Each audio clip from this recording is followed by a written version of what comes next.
Thank you for tuning in to No Sudden Moves Radio. And remember, stay on the proven path so you don't risk falling behind. Here at Business Legends, we don't overthink it. Look around and see what everyone else is doing. If it's working for them, it will work for you. Welcome to Wait It Out, where we believe there's no reason to act now. The opportunity will still be there when the timing is better. The age of disruption isn't coming, it's here. And the boldest move isn't following the crowd, it's following your why. I'm Patrick Ledden, and you're listening to Disruption Lab.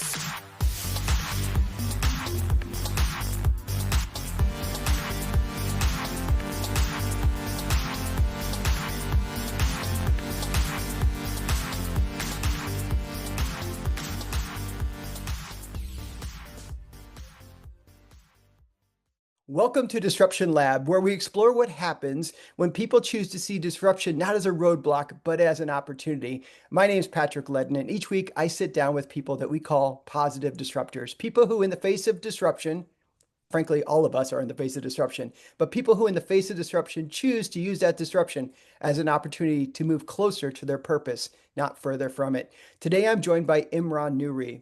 Now, I met him a number of years ago, and we're going to jump right in talking about that in just a second, after he had finished up working on a project that caused him to travel to 50 states, talk to strangers, and ask them what they wish they could have told their younger self.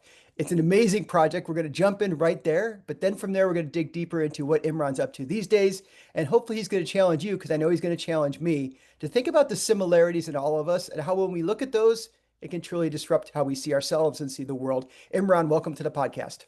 Hey, Patrick, thanks for having me back again. I think last time we chatted was about 2 years ago, right? Summer of 2023. Yeah, exactly. You know, it's funny when I started this podcast, I was like, okay, there's a few folks I want to bring back on from the last one. People, if you may or may not know it, I had a podcast going for about 5 years, and Imran was one of them. I'm like, this is a guy who not only does he talk about leadership and straddle that space really well about leading yourself, but he straddles this space extremely well about just how to be a disruptive force in the world. And that project that you were talking about when I met you last time, you know, just tell us a little bit about that. I mean, how the heck did you end up in all 50 states? Yeah, I love that we're talking about the word disrupt, because for me, at that time, we're talking about end of 2022. This was 2 years after I'd graduated college, right at the start of the pandemic. And I had to kind of disrupt my whole world to figure out what I even wanted out of life. At that time, I still kind of had a quarter life crisis while working my first full-time job after shutting down the nonprofit that I built as a student. And I asked myself, what would I do if I had a year left to live? That was my disruption question, to say, like, what really that got to what's the most important thing to me. And for me, it was, I want to figure out the meaning of life. And I want to get over any fear of talking to complete strangers one-on-one. So I'm going to combine those two to create a large work of art as an artist. I'm going to travel across America. I'm going to ask 1,000 strangers for life advice about what they know now that they'd wish they had known earlier. And I'm going to photograph every single one of them. And I really did the project for me. And so when we last time we chatted in 2023, this was after I had decided that while I did the trip and journey for myself, I also, at the end of it, realized how much people have in common and how important that was for the world to see. So I started sharing it. And in summer 2023, last time we chatted, I had just finished running a Kickstarter campaign that raised, I think, 272% beyond its goal. I raised almost $70,000 from almost 1,000 backers to self-publish my very first book, a coffee table photo book of all 1,000 photos and pieces of life advice from the strangers who I met, just to show the world, again, our commonalities over our divisions. You know, as Jim Patterson and I were working on Disrupt Everything, we identified these various roles that people play in life when they choose to be a positive disruptor. And it's not like it's a personality type of thing, like you have to always fill this role. It's very situationally dependent. And one of the roles is a trailblazer. And in your particular case, I mean, you're a trailblazer. You like moved toward change. You were willing to move out independently, because I don't think you had a team of 50 people in your car with you. Did you? I wish I wish I could have a team documenting me along the way, having these conversations. It was just me sleeping in the front seat of my Toyota Camry, sleeping at rest areas. And that was because I didn't have the money to pay for a hotel room. And so I just toughed it out. I was like, I can do this. This is what I've got, and this is what I can make happen. And I just did it, right? And I think trailblaze is the right word for that. Well, one of the problems, I shouldn't say problems, maybe the challenges that a trailblazer runs into is they have people saying, "What are you crazy? What are you thinking? Yeah, yeah, Why that's would you go exactly do right. that?" I mean, Yeah. tell me, Imran, how many of those kind of conversations people had with you where they're saying, "You're going to do what? You're going to go where? You're going to do it how?"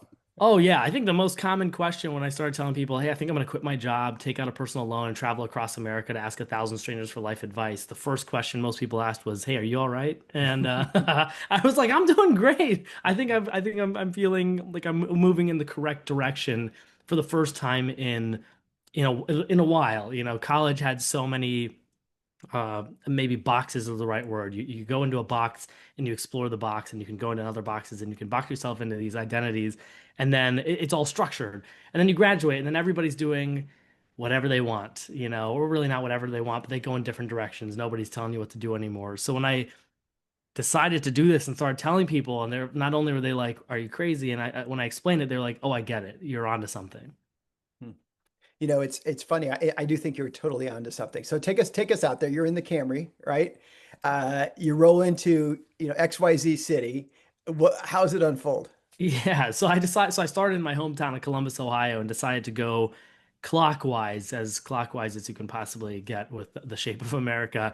And really, I was just going into areas where I could find people out and about, right? I wasn't knocking on people's doors and trying to get them to come out of their home. I was just going out into public and looking for anybody who really just anybody who would talk to me. And ideally, when I tested this series in Chicago before leaving and doing this on the larger scale, and found that I got better conversations with people one on one. And so I had done some calculated testing so that I wasn't just completely winging it when I got out there on the road.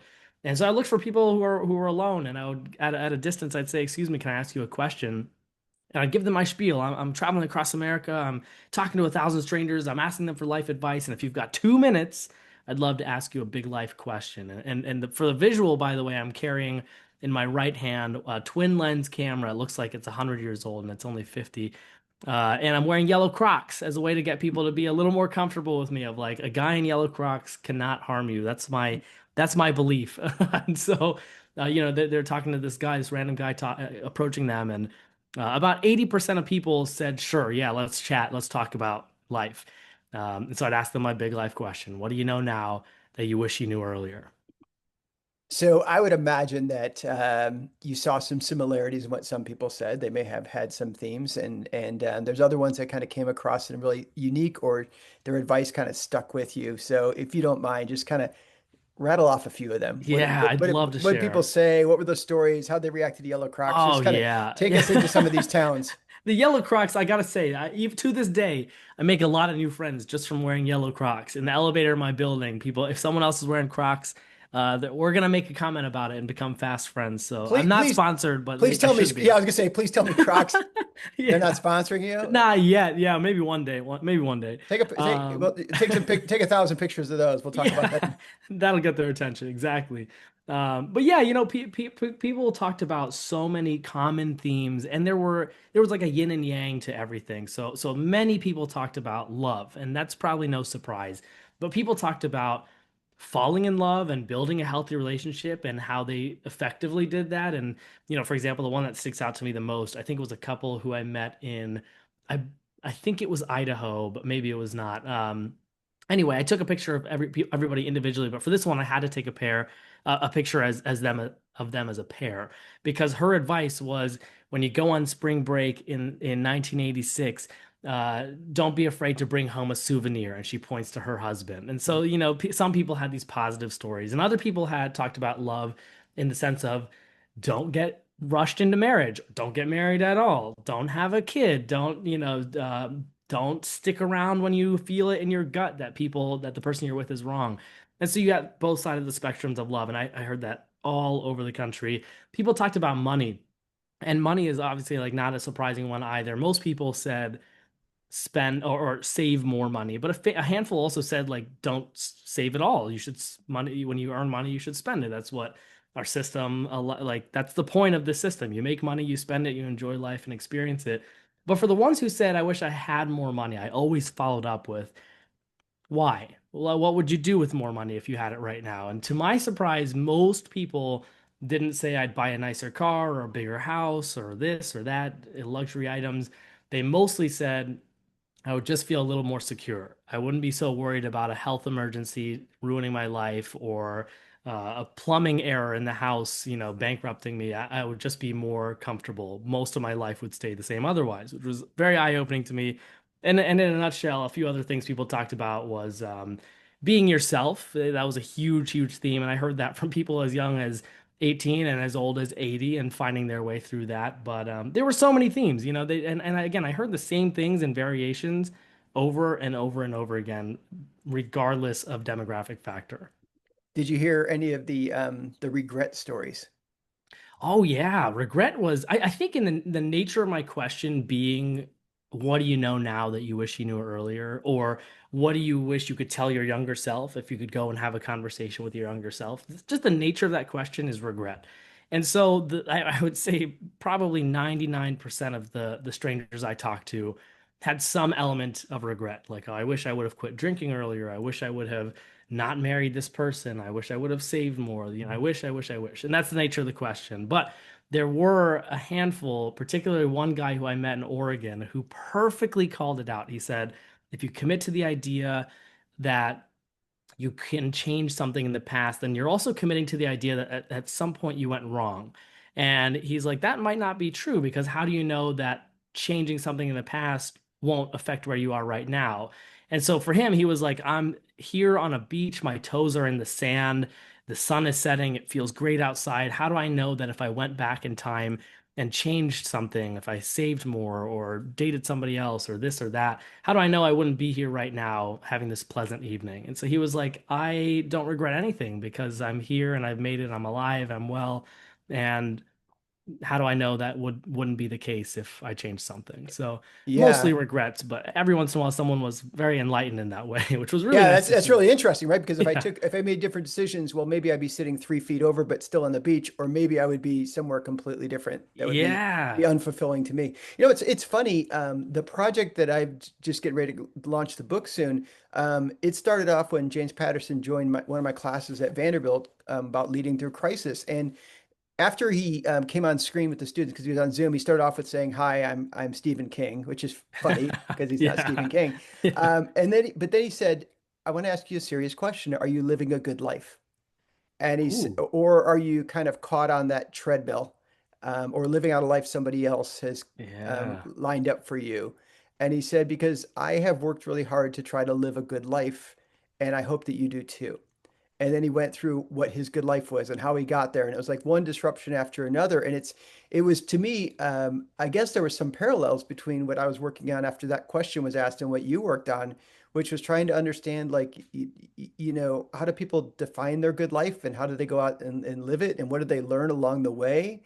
I would imagine that, hearing some people talk about, I wish I had a little bit more money so I was more secure, was an interesting thing from yourself because you had taken a loan to go drive around in your car and come Yeah. out and ask them the Yeah. question, right? So Yeah. it's kind of Yeah. like you're taking risk might be a part of being a good life. As an artist, I mean, being disruptive is just part of your life. I'd just love to hear your Yes. thoughts on, do you think most people would have answered, yeah, I'm living a good life, or I'm not, or what do you think they would tell you?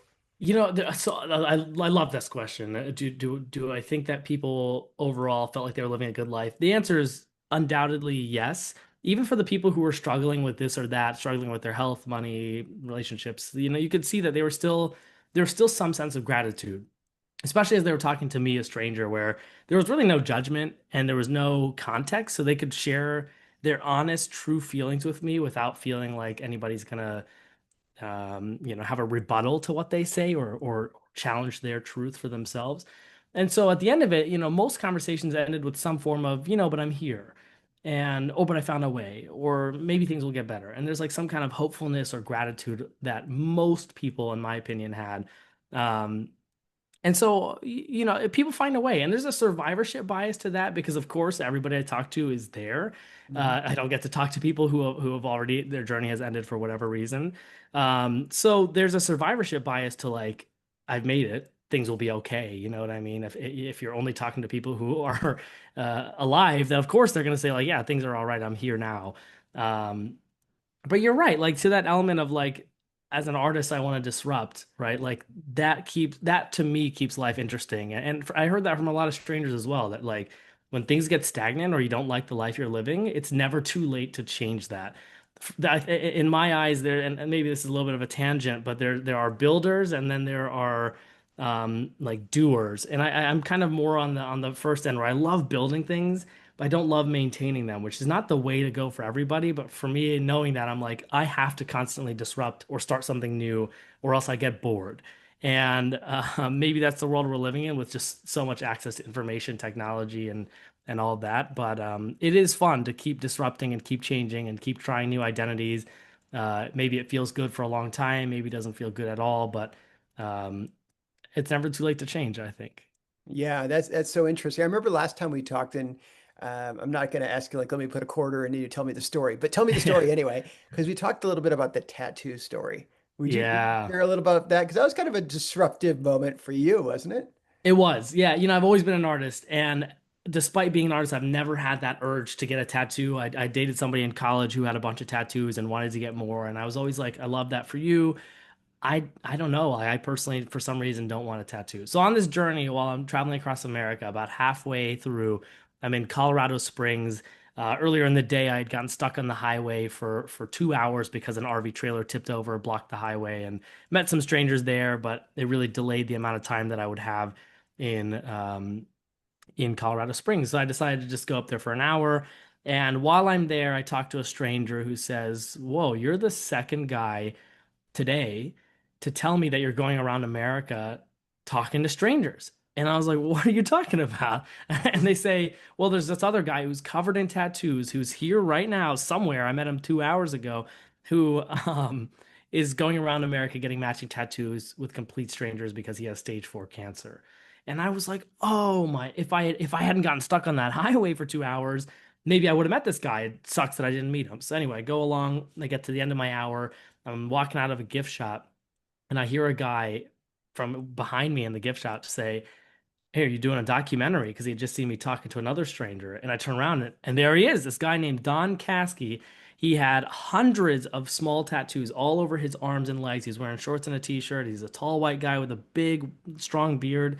And I was like, "Oh my God, somebody just told me about you." So, long story short, Don and I end up getting acquainted. And at the end of our conversation, after he shared his life advice, which I'll share in a second as well, just because it was unique to hear that from a man who was actively dying, at the end of our conversation, I was like, "Don, I think I have to get my first tattoo with you." So I came back down 2 days later. I stayed around in Colorado and came back down 2 days later and got a matching tattoo with him of a roll of film, fittingly because I was shooting all my photos of my strangers on film. But what Don said when I asked him, again, he was like, "I have terminal cancer. I don't know when I'm gonna go. Right now, I feel pretty healthy, but there's a chance in the next year that things will just completely turn basically overnight." Um, so asking a dying man this question, "What do you know now that you wish you knew earlier?" carried so much weight. And he just said, "I wish I wouldn't have worked as hard. I wish I wouldn't have worked as many hours because I missed out on a lot of life." He said, "When I got diagnosed, I lost everything. I lost my money, my house, my car." And he said, "Losing everything is when I got more than I'd ever had in my life." He said, Human connection is the most important thing, and without that, nobody would want to be here." So he really talked about just being more present, being more alive, experiencing people, and that's what he was doing by getting matching tattoos with strangers, by just connecting with these random people. And I ended up being the 435th person to get a matching tattoo with him. He did end up passing about, I think, 6 or 7 months after that. And he knew that was going to happen. Everybody who got a matching tattoo knew it was going to happen. It was still sad, but by the time he passed, he had over 700 matching tattoos with complete strangers across the world. Do you think about him often? Oh, I think about him all the time. Yeah, I went on this whole journey to try to figure out the meaning of life, and in a lot of ways, I found it just in Don, because when I heard this dying man talk about um, taking a step back from work, working fewer hours, experiencing more life, connecting with people, spending time with people, I got it. I was like, I understand it now. The purpose of life is to experience it, the good, the bad, and a lot of the in between.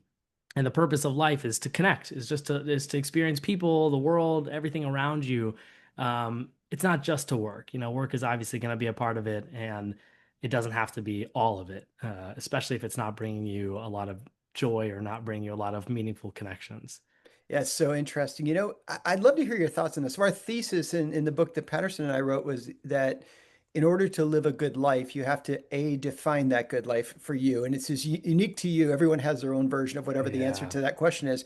And then the second thing is you have to be able to be bold enough to live it, Oh especially yeah. especially in the face of all the disruptions that come your way. And we suggest, and I'd just be curious to hear your thoughts on these, we suggest four fundamental facts about disruption. The first one is the status quo is a deceptive little devil. Things are going to change. Yeah. If you don't like things the way they are, they're going to change. That's okay. And if you do like the way things are, guess what? They're going to change too. The second one is that's all right. You're wired to handle these things. You're wired to disrupt our brains, our resources, our experiences. The third one is that relationships are what life's all about, really. Relationships provide headwinds and tailwinds in life.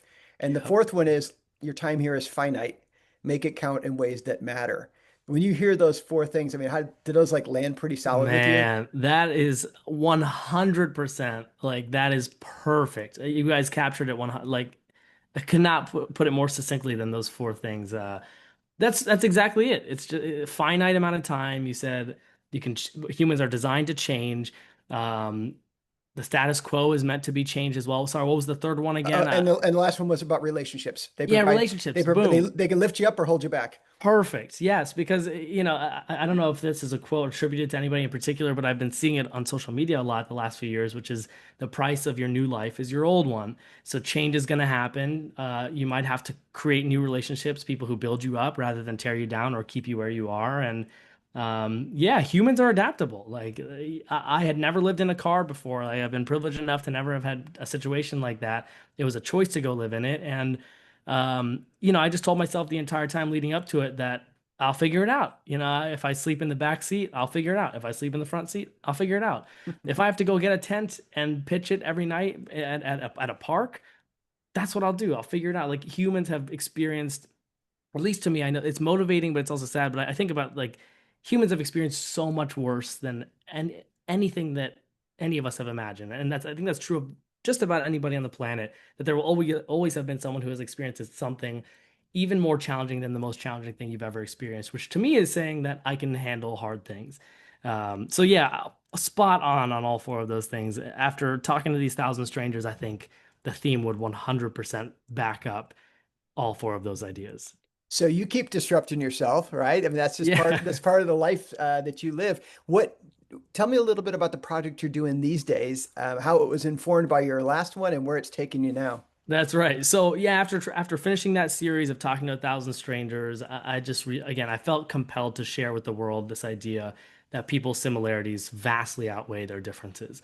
And what I started as an artist, I love starting new series and I like completing them and then letting them be in the past. And so a series that I'm actively working on now is photographing items 1,000 times each to create these large scale 5 by 8 foot collages of all 1,000 of these items. And the idea is that, for example, if I photograph Doritos, you could put two Doritos side by side and spot all of their differences easily. But at scale, even as scale as small as 1,000, they're just Doritos.